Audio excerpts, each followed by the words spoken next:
إن الحمد لله نحمده ونستعينه ونستغفره ونعوذ بالله من شرور أنفسنا ومن سيئات أعمالنا من يهده الله فلا مضل له ومن يضلل فلا هادي له وأشهد أن لا إله إلا الله وحده لا شريك له وأشهد أن محمدا عبده ورسوله يا أيها الذين آمنوا اتقوا الله حق تقاته ولا تموتن إلا وأنتم مسلمون يا أيها الناس اتقوا ربكم الذي خلقكم من نفس واحدة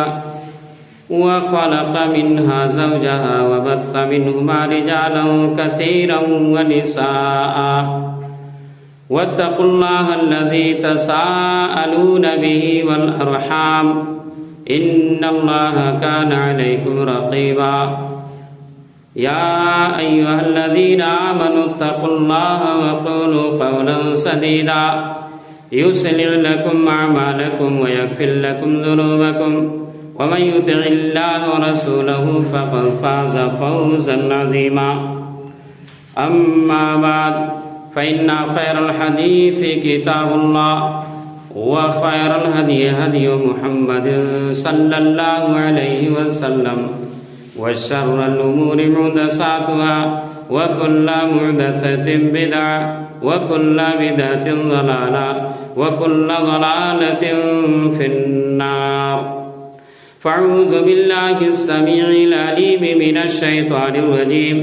من همزه ونفخه ونفسه بسم الله الرحمن الرحيم قل هو القادر على أن يبعث عليكم عذابا من فوقكم أو من تحت أرجلكم أو يلبسكم شيعا ويذيق بعضكم بأس بعض وقال الله تبارك وتعالى في موضع آخر فكلا أخذنا بذنبه فمنهم من أرسلنا عليه حاصبا ومنهم من أخذته الصيحة ومنهم من خسفنا به الأرض ومنهم من أغرقنا وما كان الله ليظلمهم ولكن كانوا أنفسهم يظلمون. تمام قسم کی تعریفیں، حمد و ثنا، بڑائی و بزرگی، عظمت و کبریائی اللہ رب العالمین کے لیے لائق و زیبا ہے، جو ہمارا خالق و مالک، مربی و پالنہار اور ہم سب کا حاجت روا و مشکل کشا ہے. انگنت و بے شمار درود و سلام نازل ہو امام الانبیاء رحمت للعالمین محمد الرسول اللہ صلی اللہ علیہ وسلم پر، جنہیں اللہ رب العزت نے آخری پیغمبر کی حیثیت سے اہل کائنات کی رشد و ہدایت کے لیے مبعوث فرمایا. محترم سامعین کرام، آج کے خطبہ جمعہ میں عذاب الہی کے اسباب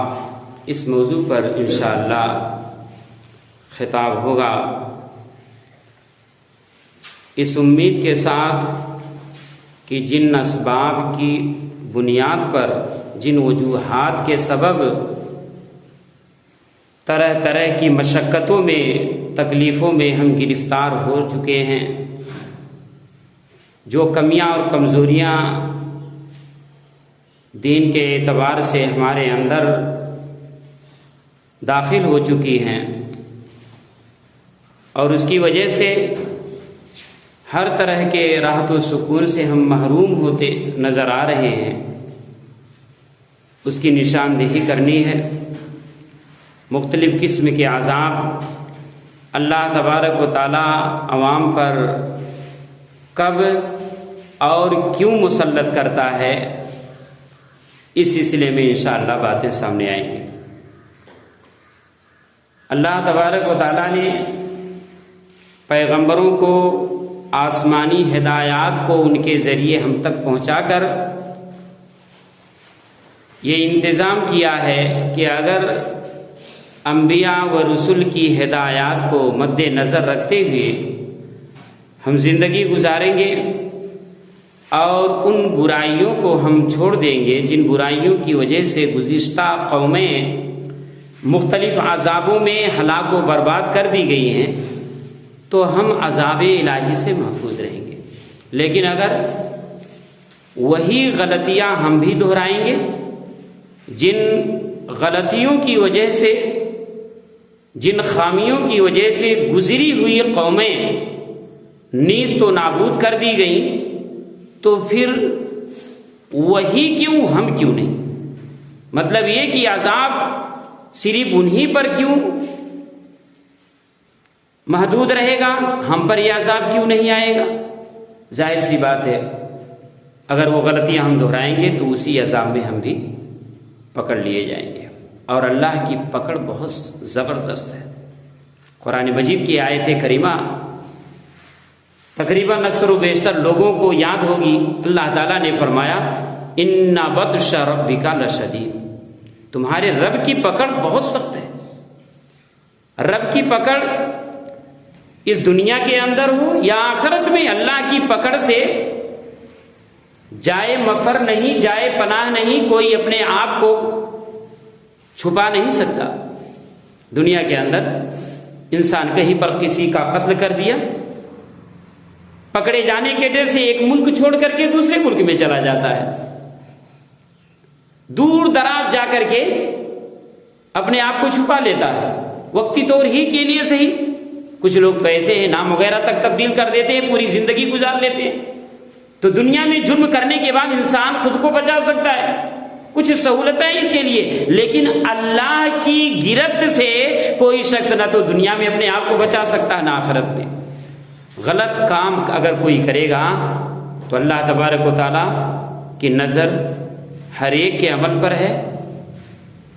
یہ الگ بات ہے کہ کسی کو فوری طور پر نہیں پکڑتا ہے، مہلت ملتی رہتی ہے۔ کیوں؟ اس لیے کہ اللہ تبارک و تعالیٰ نے خود ہی بیان کیا ہے کہ اگر لوگوں کی بدعملی کی وجہ سے اللہ تعالیٰ فوراً گرفت شروع کر دے، فوراً عذاب مسلط کر دے، یہ کمی ہوئی یہ عذاب آیا، یہ غلطی کیا فوراً عذاب، وہ غلطی کیا فوراً عذاب، تو اللہ تبارک و تعالیٰ نے کہا کہ اس روئے زمین پر ایک بھی جاندار نہ بچنے پائے۔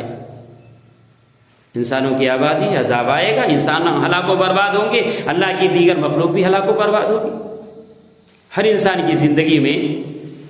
کہیں نہ کہیں اس سے لغزش ہو جاتی ہے، پھر بھی اللہ تبارک و تعالیٰ اس کو پردے میں رکھتا ہے، یہاں تک کہ ایک دوسرے پر بھی ظاہر نہیں ہونے دیتا ہے۔ عذاب مسلط کر کے اس کو رسوا کرنا یہ تو الگ ہی بات ہے۔ تو اللہ تبارک و تعالیٰ اس دنیا کے اندر ہمارے ہر عمل پر نظر رکھے ہوئے، ہمارا چھوٹا یا بڑا کوئی بھی عمل اللہ کی نظر سے مخفی نہیں ہے، اور کبھی کبھی اس طرح سے تنبیہ آ جاتی ہے۔ ساری کائنات اللہ کے حکم کی مطیع و فرما بردار ہے۔ وَلَوْ أَسْلَمَ مَنْ فِي السَّمَاوَاتِ وَمَنْ فِي الْأَرْضِ، آسمان اور زمین کی تمام چیزیں، تمام مخلوق اللہ تبارک و تعالیٰ کے حکم کے تابع ہے، مطیع و فرما بردار ہے۔ جسے جس کام میں لگا دیا ہے اس کام میں اللہ کے اطاعت و فرما برداری میں وہ چیز لگی ہوئی ہے۔ یہاں تک کہ ہمارے جسمانی اعضاء جو ہیں، کان بنایا اللہ نے سننے کے لیے، ہم کان سے سنتے، آنکھ بنائی اللہ نے دیکھنے کے لیے، آنکھ سے ہم دیکھتے ہیں۔ کوئی ایسا ہے کہے کہ نہیں میں آنکھ سے سنتا ہوں، کان سے دیکھتا ہوں؟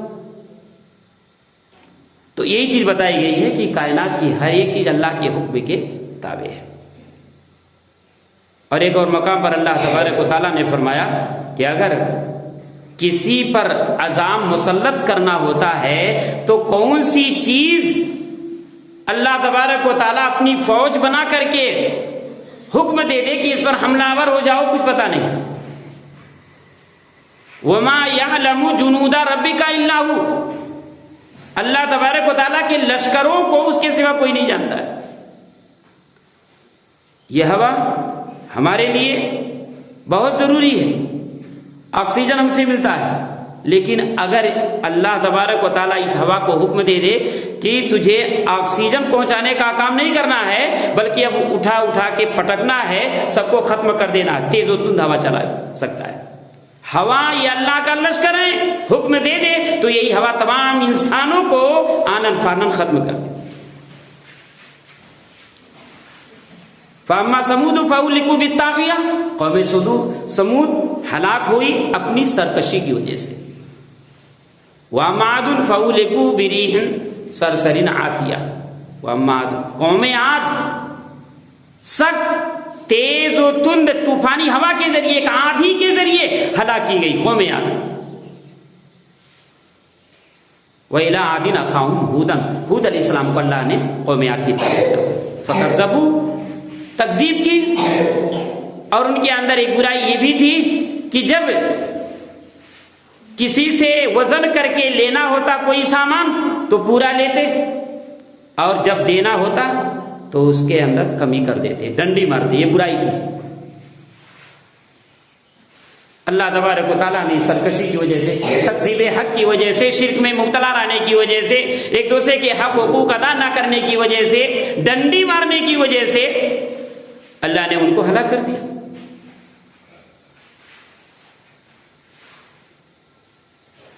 سخرھا علیہم، شعیب علیہ السلام کی قوم کے اندر بھی یہ برائی تھی، اللہ تبارک و تعالیٰ نے قوم عاد کو ہلاک کیا، قوم سمود کو ہلاک کیا۔ 7 راتیں 8 دن، سخر علیہم 7 لیال، 7 راتیں و 8 ایام، اور 8 دن وہ تیز و تند، وہ طوفانی ہوا آدھی چلتی رہی۔ 5 منٹ کے لیے اگر آدھی آ جائے حالات خراب ہو جاتے ہیں، پیڑ گر جاتے ہیں، مکانات منہدم ہو جاتے ہیں۔ 7 راتیں 8 دن، آپ تصور کیجیے، کانہم اعجاز نخل خاویہ، اللہ تبارک و تعالیٰ نے نقشہ کھینچا، بڑے لمبے تڑنگے تھے، وہ لمبی ڈیل ڈول والے تھے، طاقتور تھے، مضبوط تھے، اور ان کو اپنی طاقت پر بہت گھمنڈ تھا۔ وہ کہتے تھے کہ کون ہے ہم سے زیادہ طاقتور؟ کیا انہیں معلوم نہیں کہ جس رب نے انہیں بنایا ہے وہ رب ان سے کہیں زیادہ طاقتور ہے؟ تکبر آیا، گھمنڈ آیا، سرکشی آئی ان کے اندر، اللہ کے بندوں پر ظلم کیا، ایک دوسرے کی عزت اور تکریم ختم ہو گئی، اللہ تبارک و تعالیٰ نے ہلاک و برباد کیا۔ پاک پروردگار کہاں سے عذاب بھیج دے ہمیں کچھ پتا نہیں، یہ پانی ہمارے لیے ضروری ہے، لیکن اگر حکم ہو جائے اللہ کی طرف سے تو یہ لشکر بن جائے گا ہم کو ہلاک و برباد کرنے کے لیے۔ طوفان نوح سب کو معلوم ہے، نوح علیہ السلام کو اللہ تبارک و تعالیٰ نے کشتی بنانے کا حکم دیا، جو صاحب ایمان تھے یا جو جانداروں کے جوڑے تھے ان کو سوار کرنے کا حکم ہوا، اور پھر اس کے بعد اللہ کا حکم ہوا، آسمان سے موسلا دھار بارش شروع ہو گئی، زمین سے چشمے پھوٹ پڑے، اور کوئی بھی اونچی جگہ نہیں بچی کہ وہاں تک پانی نہ پہنچاؤ، سب ہلاک و برباد کر دیے گئے۔ تو یہ پانی اللہ کا لشکر ہے، ہوا اللہ کا لشکر ہے۔ چھوٹے چھوٹے پرندے جن کے بارے میں ہم یہ سمجھتے ہیں کہ ہمیں کچھ تکلیف نہیں پہنچا سکتے، لیکن اگر اللہ کا حکم ہو جائے اور چھوٹے سے کنکر کو اللہ تبارک و تعالیٰ یہ حکم دے دے کہ تو دیکھنے میں عام کنکر ہے، عام حالات میں اگر تو کسی پر گرے تو اسے تکلیف نہیں پہنچا سکتی، اتنی صلاحیت تیرے اندر میں نے نہیں دی ہے، لیکن آج میرا یہ حکم ہے کہ تو میزائل کا کام کرے گی، تو جس کے اوپر لگے گی اگرچہ معمولی اور ہلکی ہے، اسے تحس ناس ہونا ہے، اس کے جسم کو گلا سڑا دینا ہے، برباد کر دینا ہے۔ وَلَوْ أَسْلَمَ مَنْ فِي السَّمَاوَاتِ وَمَنْ فِي الْأَرْضِ، اللہ کے حکم کے تابع ہے۔ کنکر کو حکم دے کہ تجھے جس پر لگے گی اسے ہلاک ہونا ہے۔ اب رہا جب خانہ کعبہ پر نبی کریم صلی اللہ علیہ وسلم کی پیدائش سے 50-55 دن پہلے حملہ کرنے کے لیے آیا، تو اللہ تبارک و تعالیٰ نے جو سورہ فیل کی ہم تلاوت کرتے ہیں، لم تر کیف فعل ربک باصحاب الفیل، تمہیں پتہ نہیں، معلوم نہیں تمہیں یہ کہانی معلوم نہیں کہ ہاتھی والوں کے ساتھ اللہ تبارک و تعالیٰ نے کیا کیا؟ ارسل علیہم طیرا ابابیل، ابابیل پرندوں کو بھیج کر کے ان کو تاس ماری. پرندے آئے چھوٹے چھوٹے شکل میں، 3 کنکر لیے ہوئے ہیں، پتھر لیے ہوئے ہیں، چونچ میں، پنجے میں. چھوٹا سا کنکر کسی کو معلوم کیا ہوگا؟ کچھ نہیں. لیکن جب اللہ نے حکم دے دیا کنکر کو کہ آج تو معمولی کنکر نہیں ہے، جس کے اوپر تو لگے گی اس کے جسم کو ختم کر دینا ہے، گلا دینا ہے، ختم کر دینا ہے. اب کنکر کی مجال کہ جو اس کو ہلاک نہ کرے، رب نے تاثیر رکھ دی اس کے اندر. پرندے آئے وہ چھوٹے چھوٹے، ہاتھی پر لگے، لشکر پر لگے، جس پر بھی لگے سب پر، اور سب بھاگنا جب چالو کیے، زیادہ دور نہیں پہنچے، سب گلنا، جیسے جس کے اوپر وہ کنکر پڑا سب ہلاک و برباد ہونا شروع ہو گئے. وما یعلم جنود ربک الا ھو، ہمارے رب کے لشکر کیا کیا ہیں ہمیں خود پتہ نہیں. تو محترم بھائی اور دوستو، اللہ تعالیٰ نے ہمیں متنبہ کیا ہے کہ عذاب الہی سے بچنے کے راستے کیا ہیں، یہ عذاب کیوں آتے ہیں، وجہ کیا ہے، اسے سمجھنے کی ضرورت ہے. اور کہاں کہاں سے عذاب آ سکتے ہیں اللہ نے قرآن میں بیان کیا ہے. قل هو القادر على ان يبعث عليكم عذابا من فوقكم او من تحت ارجلكم او يلبسكم شيئا ويذيق بعضكم بعضا. اے نبی صلی اللہ علیہ وسلم، لوگوں تک یہ پیغام پہنچا دیجئے کہ وہ رب اس بات پر قادر ہے کہ تمہارے اوپر کی جانب سے عذاب نازل کر دے، تم پر اوپر کی جانب سے عذاب نازل کر دے، یا نیچے سے عذاب لے آئے. اوپر سے عذاب نازل کرنا، موسلا دھار بارش ہو، مکانات منہدم ہو جائیں، یا اس طرح سے اللہ تبارک و تعالیٰ پتھروں کی بارش کر دے. کئی سالوں پہلے بڑے بڑے پتھروں کی بھی بارش ہوئی تھی، اولے برسے تھے، جو لوگ جو ادھر ادھر تھے، کسی کی کمر پر لگا، کسی کے سر میں لگا، کہیں پر تو اور بڑے بڑے، کچھ لوگ اس سے ہلاک بھی ہو. تو اللہ تبارک و تعالیٰ پتھروں کی بارش بھی کرنے پر قادر ہے. یہ عذاب اوپر سے جو ہے بھیج سکتا ہے، یا نیچے سے زلزلہ وغیرہ کا، زمین ہلتی ہے،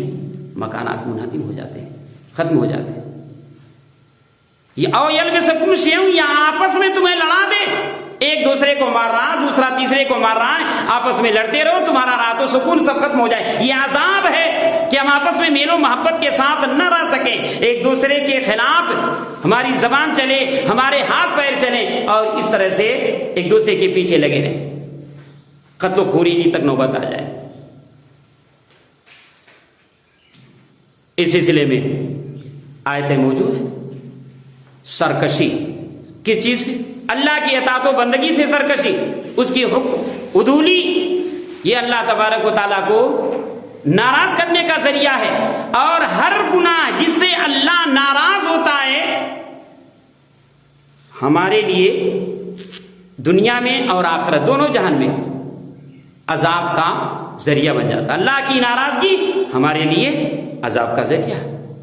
اگر ہم چاہتے ہیں کہ عذاب سے بچے رہیں دنیا میں اور آخرت میں، تو ہم یہ فکر کریں کہ اللہ کو جو کام پسند نہیں ہیں، یا جو امور اللہ کو ناراض کرنے والے ہیں، ایسے تمام کاموں سے ہم اپنے آپ کو، ہم خود کو بچائیں.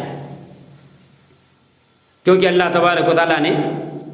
خود یہ بیان کیا، فَكُلًّا أَخَذْنَا بِذَنبِهِ، ہم نے ہر ایک کو ان کے گناہوں کی وجہ سے پکڑا. دنیا میں جو ہلاک و برباد کیا تو ان کے گناہوں کی وجہ سے، معصیت کی وجہ سے، نافرمانی کی وجہ سے. پیغمبروں کے ذریعے ہم نے بتا دیا کہ یہ کرو، اللہ کو راضی کر سکو گے، فلاں فلاں کاموں سے بچو. برائیوں سے بچنا اللہ کو راضی کرنے کا ذریعہ، وہیں پر اچھے کام کرنا اللہ کو راضی کرنے کا ذریعہ. جب لوگوں نے نہیں مانا، فَكُلًّا أَخَذْنَا بِذَنبِهِ، ہم نے پکڑ لیا، عذاب بھیج دیا ہر ایک پر. فَمِنْهُمْ مَنْ أَرْسَلْنَا عَلَيْهِ حَاسِبًا، ان میں سے کچھ لوگوں کے اوپر ہم نے پتھروں کی بارش نازل کی، پتھر برسائے اور اس کے ذریعے سے ان کو ہلاک و برباد کر دیا.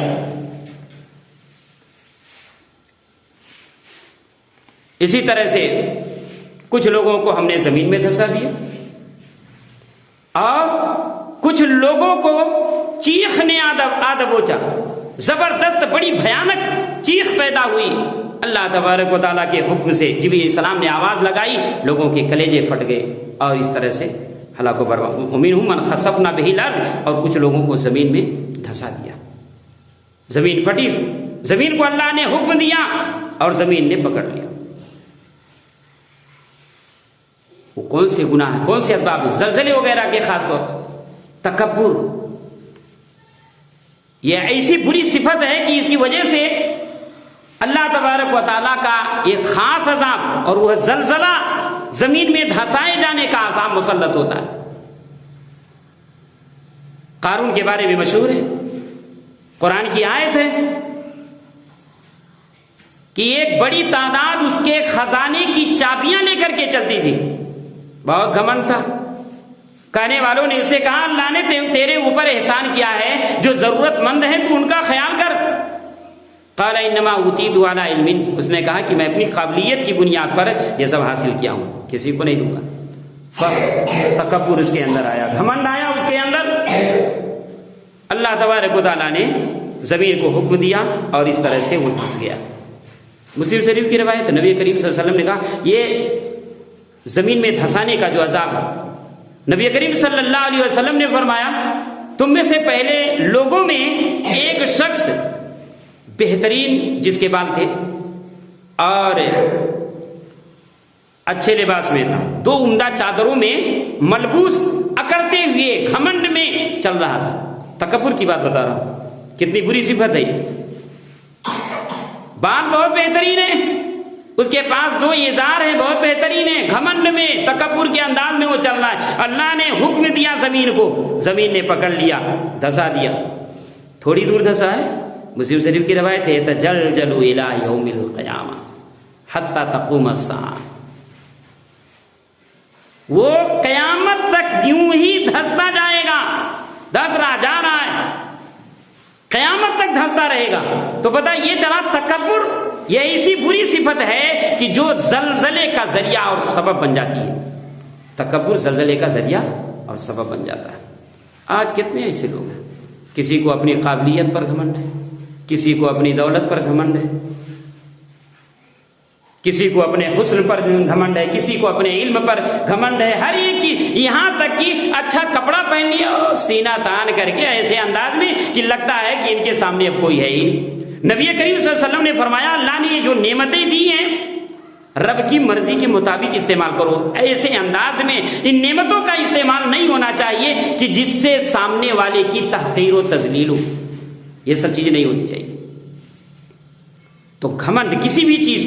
کا ہو،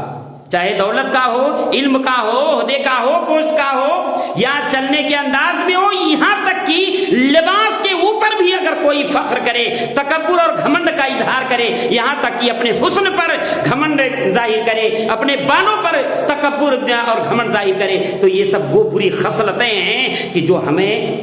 زمین میں دھسانے کے لیے کافی ہیں۔ نبی صلی اللہ علیہ وسلم نے یوں ہی ایسے ہی نہیں بیان کر دیا، بلکہ یہ بتانا مقصود ہے کہ تم سے پہلے لوگوں میں یہ لوگ جو دھسائے گئے فلاں فلاں برائیوں کی وجہ سے، تو اگر تمہارے اندر یہ کمزوریاں آ جائیں گی تو اللہ تمہیں کیوں چھوڑے گا، تمہیں بھی دھسا سکتا ہے۔ زلزلے کیوں آتے ہیں؟ سرکشی، نافرمانی، تکبر، گھمنڈ، شرک میں جب انسان مبتلا ہو جاتا ہے تو اس طرح سے اللہ کو غصہ آتا ہے، اور جب اللہ کو غصہ آتا ہے تو کسی بھی چیز کو حکم دیتا ہے ہمیں نیست و نابود کرنے کے لیے۔ زمین کو حکم دے تو زمین ہمیں برباد کر دے، اور اس طرح سے آسمان کو حکم دے تو موسلا دھار بارش شروع ہو جائے، پرندوں کو حکم دے کنکریاں لا لا کر کے گرا کے تہس نہس کر دے، اور اگر اللہ بچانے پر آ جائے تو ظاہر سی بات ہے پوری دنیا مل کر کے بھی، سارے قبیلے کے لوگ مل کر کے بھی کسی ایسی جگہ ہم کو ڈال دیں جہاں کے بارے میں سب کو پتا ہے کہ اس جگہ انسان بچنے والا نہیں ہے۔ وَلَوْ أَسْلَمَ مَنْ فِي السَّمَاوَاتِ وَمَنْ فِي الْأَرْضِ، اللہ اسی کو حکم دے دے گا کہ تیرا کام بچانا نہیں بلکہ سب کو ختم کرنا ہے، جلانا ہے، لیکن آج میں حکم دیتا ہوں کہ اس بندے کو تجھے بچانا ہے۔ ابراہیم علیہ السلام کو آگ میں ڈالا گیا، آگ کی خاصیت کیا ہے؟ بچانا یا جلانا،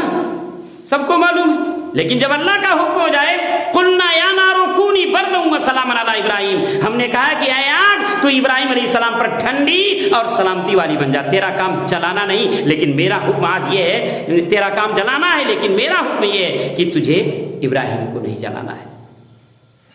وَلَوْ أَسْلَمَ مَنْ فِي السَّمَاوَاتِ وَمَنْ فِي الْأَرْضِ۔ تو میرے دینوں ملی بھائیوں، بتانا یہ ہے کہ خاص بہت ساری برائیاں ہیں، کچھ برائیوں کے تعلق سے ہم جب دیکھتے ہیں تو حقیقت یہ ہے کہ ایسی کوئی برائی بچی ہی نہیں ہے جو معاشرے کے اندر نہ ہو۔ یہ تمام برائیاں معاشرے کے اندر پھیل چکی ہیں، جس کی وجہ سے ہم مختلف عذابوں میں گرفتار ہو رہے ہیں۔ نبی کریم صلی اللہ علیہ وسلم نے ایک مرتبہ، ایک حدیث ہے، 5 برائیوں کا تذکرہ اسی حدیث کے اندر ہے۔ نبی کریم صلی اللہ علیہ وسلم مہاجرین کی طرف ایک مرتبہ متوجہ ہوئے اور کہا، یا معاشر المہاجرین خمسن، اے مہاجرین کی جماعت، 5 برائیاں ایسی ہیں جب تم ان برائیوں میں مبتلا ہو جاؤ گے، یہ برے کام جب تم کرنے لگو گے، اور میں اللہ کی پناہ چاہتا ہوں کہ یہ برائیاں تمہارے اندر پھیلیں۔ میں یہ نہیں چاہتا کہ یہ پھیلیں، بلکہ میں اللہ سے یہی دعا کرتا ہوں کہ اللہ تمہیں بچائے، لیکن اگر تم اسے کرنے لگو گے تو اللہ کے عذاب تم پر جو ہے مسلط کر دیے جائیں گے۔ وہ کون سی 5 برائیاں؟ نبی کریم صلی اللہ علیہ وسلم فرمایا، پہلی برائی، لم تظہر الفاحشۃ فی قوم حتی یعلنوا بها، جب بے حیائی، بدکاری کسی قوم کے اندر اس حد تک پھیل جائے کہ اس بے حیائی اور بدکاری کو علل اعلان لوگ کرنے لگے۔ غلط ہے، بے حیائی ہے، بدکاری ہے، برا کام ہے، لیکن پھر بھی نہیں مانتے، کھلے عام کر رہے ہیں۔ جب اس حد تک جو ہے بے حیائی، بے شرمی پیدا ہو جائے کہ برائیوں کا ارتکاب کھلے عام کیا جانے لگے، تو ان کے اندر اللہ تبارک و تعالیٰ کا عذاب کس شکل میں آتا ہے، اس کا تذکرہ آپ نے فرمایا، فشا فیہم الطاعون، تو ایسے لوگوں کے اندر طاعون پھیل جاتا ہے۔ طاعون ایک طرح کی گلٹی یہاں جو ہے گردن کے آس پاس میں نکلتی ہے اور پھر اس طرح سے انسان مر جاتا ہے۔ مطلب کوئی بھی بیماری ہو، جب بے حیائی، بدکاری اس طرح سے عام ہو جائے گی، کھلم کھلا برائیاں اس طرح سے چالو ہو جائیں گی، تو اللہ تبارک و تعالیٰ لوگوں کے اندر طاعون اور والاوجاع التي لم تكن مضت في اسلافهم الذين مضوا، ایسی بیماریاں اللہ تعالیٰ ان کے درمیان بھیج دے گا جو گزری ہوئی قوموں کے اندر بیماریاں نہیں، جو لا علاج بیماریاں ہیں۔ انسان کو بیماری پکڑے، ہلاک ہو جائے، برباد ہو جائے، ڈاکٹروں تک جو ہے، ڈاکٹر تک وہاں تک نہیں پہنچ سکے۔ بچے خاموش ہو جائے۔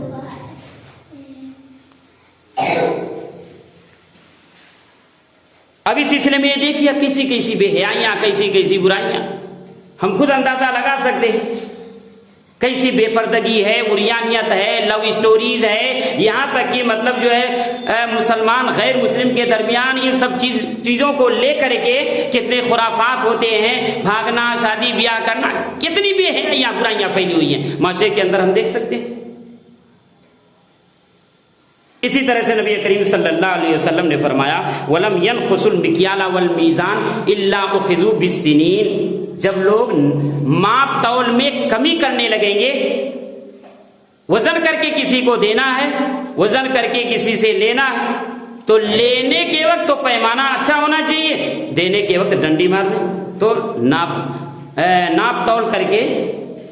لین دین کے معاملے میں کمی کرنے لگیں، تو نبی کریم صلی اللہ علیہ وسلم نے فرمایا، الا اخذوا بالسنین، تو ایسے لوگ قحط سالی میں مبتلا کر دیے جاتے ہیں۔ قحط سالی، پھلوں کی کمی ہے، غلے کی کمی ہے، سامنے دیکھتے ہیں کہ اتنا ہونے والا ہے، اچانک کوئی اس طرح سے اس پر عذاب آ جائے، سب برباد ہو جائے، ایسا بھی معاملہ رہتا ہے۔ قحط سالی صرف یہی نہیں ہے کہ بارش نازل نہ ہو، ضرورت سے زیادہ بارش نازل ہو جائے وہ بھی قحط سالی ہے، وقت پر جب ضرورت ہے بارش نازل نہ ہو وہ بھی قحط سالی ہے، کیونکہ مال سب ختم ہو گئے، برباد ہو گئے۔ یا اس طرح سے فصل بالکل تیار ہے، اس وقت بالکل ضرورت نہیں ہے، اچانک ایسی بارش، پتھروں کی بارش ہو جائے کہ فصل برباد ہو جائے، یہ ساری چیزیں۔ الا اخذوا بالسنین وشدۃ المؤونۃ، سخت تکلیفوں میں، بھوکمری میں، پریشانیوں میں مبتلا کر دیے جاتے ہیں، اور وجور السلطان علیہم، بادشاہ کی طرف سے بھی ان پر ظلم ہونے لگتا ہے۔ بادشاہ بھی ایسے رولز، ایسے قوانین ان کے لیے بنا دیتا ہے کہ وہ بالکل پریشان ہو جاتے ہیں، تو بادشاہ بھی ظلم کرنے لگتے ہیں، اللہ تبارک و تعالیٰ خود فصلوں کو برباد کر دیتا ہے۔ یہ ساری خرابیاں آتی ہیں کب؟ جب ناپ تول کے اندر لوگ کمی کرنے لگتے ہیں۔ دھوکہ دینا یہی چیز ہے، ایک طرف ناپ تول کی، دوسری طرف سامنے والے کو اوریجنل مال بتا کر کے ہم ڈپلیکیٹ دے رہے ہیں، یہ بھی تو دھوکہ دینا ہوا۔ نہ کم دینا یہ بھی دھوکہ ہے، اور اوریجنل سامان بتا کر کے ڈپلیکیٹ سامان کو فروخت کرنا یہ بھی دھوکہ ہے۔ تو اس طرح سے جب دھوکے فراڈ ہونے لگیں گے تو اللہ تبارک و تعالیٰ وہ اچھا ایسا کیوں کیا جاتا ہے دھوکہ فراڈ؟ تاکہ ہمارے پاس مال و دولت کی کثرت ہو جائے، زیادہ سے زیادہ ہم اکٹھا کر لیں، اور جو رب سب کو دینے والا ہے ظاہر سی بات ہے ہماری جو دولت ہمارے لیے راحت و سکون کا ذریعہ بننے والی ہے وہ اسی کو ہلاک و برباد کر دے گا۔ تو یہ چیز بتائی گئی کہ جب مال و دولت زیادہ بنانے کے چکر میں ایک دوسرے کے جذبات سے کھیلو گے، ایک دوسرے کو دھوکہ دو گے، جتنا حق ہوتا ہے اتنا حق اس کو نہیں دو گے،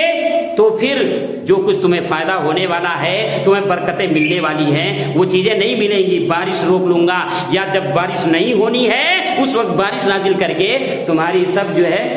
فصلوں کو برباد کر دوں گا۔ اسی طرح سے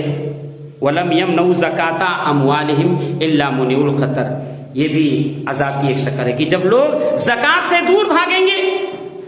تو اللہ تبارک و تعالیٰ بارش کو روک لے گا۔ زکات مال کو پاک کرنے کے لیے، صدقہ اور خیرات اپنے مال میں مزید اور اضافہ خیر و برکت کے لیے دین کے راستے میں خرچ کرنا، یہ سب ایسی صفتیں ہیں کہ دنیا کے اندر اللہ کی برکتیں حاصل ہوتی ہیں۔ جو چیزیں ہمارے پاس رہتی ہیں اللہ اس میں اضافہ کرتا رہتا ہے۔ لئن شکرتم لازیدنکم، اگر میرا شکریہ ادا کرو گے تو میں اور دیتا رہوں گا، اور اگر ناشکری کرو گے تو تمہارے پاس جو ہے وہ ختم کر دوں گا۔ سورہ قلم کے اندر پورا واقعہ ہی موجود ہے۔ بڑا دیندار باپ تھا، اچھا خاصا باغ تھا، ہر سال اس باغ میں پھل آتا، جب پھل اتارنے کا دن آتا تو چاروں طرف اعلان کرا دیتا، غربا مساکین پہنچے ان کو بھی دیتا، بھرپور ان پر خرچ کرتا، گھر پر بھی لے جاتا۔ باپ کا انتقال ہو گیا، اولاد کچھ زیادہ ہی ہوشیار نکلی، اولاد نے آپس میں مشورہ کیا، ولا یستثنون کا جملہ ایسا ہے، پھل پک کر کے تیار ہے اور ہم کسی کو خبر نہیں کریں گے، دن میں اتاریں گے بھی نہیں، کیونکہ اگر دن میں جو ہے ہم پھل توڑنے لگے تو آس پاس کے لوگوں کو پتہ چل جائے گا، آئیں گے تو کچھ نہ کچھ ہی حضوری میں دینا ہی پڑے گا، ورنہ کہیں گے باپ اتنا اچھا تھا، بیٹے جو ہے مطلب کچھ نہیں دیے۔ تو ایسا ہے، ایسے وقت میں چلو جب سب کے سب لوگ گہری نیند میں ہوتے ہیں، کب؟ فجر کے ٹائم، فجر سے تھوڑا پہلے، صبح سویرے، اور دبے پاؤں، بالکل آہٹ کچھ نہیں ہونی چاہیے، کوئی آواز نہیں کرے گا، ولا یستثنون، عزم مصمم کر کے انشاءاللہ تک نہیں کہا، گئے اپنا صبح سویرے، وہاں پہنچے جہاں باغ تھا، بولے کہ ہم کہاں چلے آئے، کہیں دوسری طرف تو نہیں نکل آئے، آثار وغیرہ جو تھے ادھر ادھر نظر ڈال، بولے نہیں جگہ تو وہی ہے لیکن ہماری نیتیں اچھی نہیں تھی، اس لیے اللہ تبارک و تعالیٰ نے جڑ سے ختم کر دیا۔ خرچ کرنے سے مال میں کمی نہیں آتی ہے، غربا مساکین پر، دین کے کاموں میں،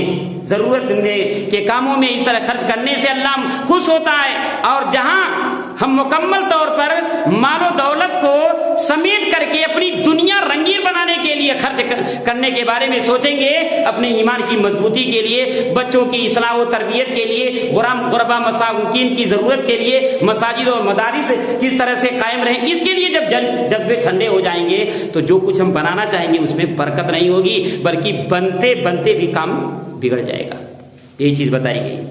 تو نبی کریم صلی اللہ علیہ وسلم نے اس سلسلے میں خاص طور پر ہمیں جو توجہ دلائی ہے، ہمیں متنبہ کیا ہے کہ زکوٰۃ وغیرہ کی ادائیگی ہم کرتے رہیں، مال کو حلال کریں، عام صدقہ اور خیرات بھی کرتے رہیں۔ اسی طرح سے وَلَمْ يَنْقُضُوا عَهْدَ اللَّهِ وَعَهْدَ رَسُولِهِ إِلَّا سَلَّطَ اللَّهُ عَلَيْهِمْ عَدُوًّا مِّنْ غَيْرِهِمْ، اللہ اور اس کے رسول صلی اللہ علیہ وسلم سے کیا ہوا عہد و پیمان جو قوم توڑ دے گی تو اللہ تبارک و تعالیٰ دشمنوں کو ان کے اوپر مسلط کر دے گا۔ اللہ سے کیا ہوا عہد و پیمان کیا ہے؟ وَإِذَا أَخَذَ رَبُّكَ مِن بَنِي آدَمَ مِن ظُهُورِهِمْ ذُرِّيَّتَهُمْ وَلَسْتُ بِرَبِّكُمْ، ہم نے عالم ارواح میں جو اقرار کیا کہ اے اللہ ہم تیری عبادت کریں گے، عبادت پر قائم ہے کہ نہیں؟ ہم نے کلمے میں جو اقرار کیا ہے لا الہ الا اللہ محمد الرسول اللہ کہ اللہ کی عبادت کریں گے، اور یہ عبادت محمد الرسول اللہ صلی اللہ علیہ وسلم کی تعلیم کے مطابق ہوگی۔ نبی صلی اللہ علیہ وسلم نے جو کہہ دیا کہ کرو وہ کریں گے، جس سے روک دیا اور گناہ بتایا ہم اس سے رک جائیں گے۔ جب یہ عہد و پیمان تمہارے درمیان رہے گا تو اللہ کی نظر رحمت تم پر رہے گی، عذاب نہیں نازل کرے گا، رحمتوں کے سائے میں زندگی بسر کرو گے، برکتیں تمہیں ملیں گی۔ لیکن جب اللہ سے کیے گئے عہد و پیمان کو، کلمے میں کیے گئے قول و اقرار کو تم ترک کر دو گے، کلمہ پڑھ لیا اللہ کی عبادت کا، کلمہ پڑھ لیا نبی صلی اللہ علیہ وسلم کی سنتوں پر عمل کرنے کے لیے، لیکن جو بھی کام کرتے ہو تمہارا دل جو چاہتا ہے ویسے کرتے ہو، کبھی یہ سمجھنے کی کوشش نہیں کرتے میں یہ کام کرنے جا رہا ہوں، میں مسلمان ہوں، میں رب کے فرمان کو سامنے رکھوں، نبی کریم صلی اللہ علیہ وسلم کی سنت کو سامنے رکھ کر کے یہ کام کروں تاکہ مجھے اللہ کی جانب سے برکتیں میسر ہوں۔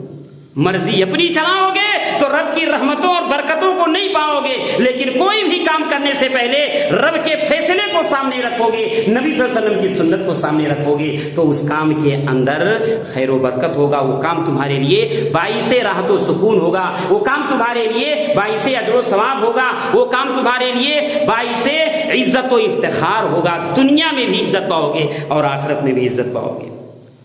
اسی طرح سے نبی کریم صلی اللہ علیہ وسلم نے بھی فرمایا، پانچویں بات یہ کہ وَمَا لَمْ تَحْكُمْ أَئِمَّتُهُمْ بِكِتَابِ اللَّهِ، کہ جس قوم کے حکمراں یا اس طرح سے ائمہ دین علماء تمام جو ہے ذمہ دار اس طرح سے آ جاتے ہیں، کتاب و سنت کے مطابق فیصلہ نہیں کریں گے، یہ دیکھیں گے اپنا کون ہے پرایا کون ہے، اس حساب سے جو ہے فیصلے ہوں گے، اپنے ہیں تو اگرچہ غلط ہے ان کو بچانے کی کوشش کی جائے۔ اگر یہ سب چیزیں لوگوں کے اندر رائج ہو گئی، حکمران یہ راستہ اپنا لیے، جو علماء دین ہے یہ راستہ اپنا لیے کہ جو ہے حق بات بیان نہ کریں، قرآن حدیث کا فیصلہ لوگوں کے سامنے نہ رکھیں، اللہ نے جو شریعت نازل کی ہے اس شریعت کو لوگوں کے سامنے نہ رکھیں، تو اللہ تبارک و تعالی نے فرمایا کہ جعل اللہ باسہم بینہم، ان کے آپس کے درمیان قتل و خوریجی کو پھیلا دیتا، آپس میں لڑتے جھگڑتے رہتے ہیں، ایسی حالت ہو جاتی ہے۔ ایک اور وجہ ہے خاص طور پر حضرت ابوبکر صدیق رضی اللہ تعالیٰ عنہ نے باقاعدہ عوام کو اکٹھا کر کے سمجھایا، جب یہ بات آ گئی لوگ برائیوں کی طرف آہستہ آہستہ جو ہے قدم بڑھانے لگے تو جو ہے آپس میں کچھ لوگ، قرآن کی آیت بھی ہے یا ایھا الذین آمنوا علیکم انفسکم لا یضرکم من ضل اذا اهتدیتم، اے لوگو اپنا خیال کرو، صحیح راستے پر تم رہو، کون کیا کر رہا چھوڑ دو اس کو، جانے دو، تم صحیح کام کر رہے ہو کرتے رہو، کون کیا کر رہا چھوڑ دو، ادھر جانے کی ضرورت نہیں ہے۔ بظاہر قرآن کی آیت کا یہی مفہوم سمجھ میں آتا ہے، یا ایھا الذین آمنوا، اے ایمان والو، علیکم انفسکم، تم پر تمہاری اپنی ذمہ داری ہے،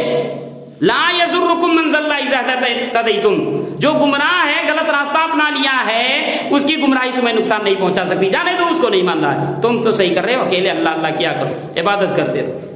بہت سے صحابہ کرام کی زبان پر یہ باتیں آنے لگی، پڑھنے لگے، ابوبکر رضی اللہ تعالیٰ عنہ سمجھ گئے کہ اس کا الگ مفہوم سب لوگ نکال رہے ہیں کہ تم عبادت کرو، باقی کون کیا کر رہا چھوڑ دو، آئے اکٹھا کیے، بولے کہ لوگوں تم قرآن کی آیت کا وہ مفہوم نکالنے کی کوشش کر رہے ہو جو مفہوم نبی صلی اللہ علیہ وسلم نے ہم کو نہیں سمجھایا ہے۔ نبی صلی اللہ علیہ وسلم نے تو یہ سمجھایا کہ جب لوگ اوروں کو یعنی اچھے لوگ بروں کو برا کرتے ہوئے دیکھیں اور برائی سے ان کے ہاتھ کو نہ روکیں، برا کرنے سے ان کو منع نہ کریں، تو اللہ تبارک و تعالیٰ عذاب مسلط کرے گا اور اس عذاب میں اچھے اور برے تمام لوگوں کو ہلاک و برباد کر دے گا۔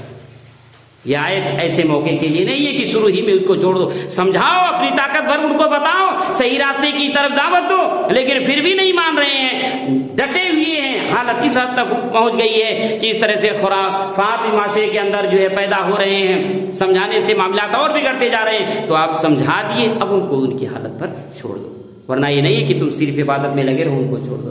یہ چیز نہیں ہے، اس آیت کا مفہوم نہیں ہے۔ تو میرے دین و ملی بھائی بتانے کا مقصد یہ ہے کہ اللہ تبارک و تعالیٰ ناراض ہوتا ہے اللہ کی نافرمانی کی وجہ سے، گناہ کے کام کرنے کی وجہ سے اللہ تبارک و تعالیٰ ڈھیل دیتا ہے، لیکن کبھی کبھی پکڑتا بھی ہے، اور اس پکڑنے کی وجہ کیا ہے؟ آخری بات میں بتا رہا ہوں، پکڑنے کی وجہ، اس عذاب کے بھیجنے کی وجہ کیا بتایا؟ اللہ نے یہ بتایا ہے تاکہ تم چوکنا ہو جاؤ، فَلَنُذِيقَنَّهُم مِّنَ الْعَذَابِ الْأَدْنَىٰ دُونَ الْعَذَابِ الْأَكْبَرِ لَعَلَّهُمْ يَرْجِعُونَ، کہ اس بڑے عذاب سے پہلے، قیامت کے عذاب سے پہلے دنیا کے اندر چھوٹے چھوٹے عذاب میں تم پر ضرور بھیجوں گا تاکہ تم اللہ کی اطاعت و بندگی کی طرف پلٹ آؤ۔ چھوٹا آدمی بنائے ہوئے ہے، بہترین مکان بنائے ہوئے، کئی ابھی جو ہے حالیہ زلزلہ جو آیا ہے ترکی میں، زلزلے میں تو ایسی حالت ہو جاتی ہے، بہت اچانک کیا آتا ہے، کسی کو پتہ نہیں، جو لوگ سوئے ہوئے ہیں یا گھر میں ہیں، آتے آتے بھاگنے کی کوشش بھی کرتے تو نہیں بچ پاتے، ایسی حالت ہو جاتی ہے۔ ورنہ کوئی چور آتا ہے تو کم سے کم کچھ چیزیں جو ہے چرا کے لے جائے گا، انسان کو چھوڑ کر کے جائے گا، مطلب جو کچھ نہ کچھ چیزیں، لیکن زلزلے میں تو ساری چیزیں تہس نہس ہو جاتی ہیں۔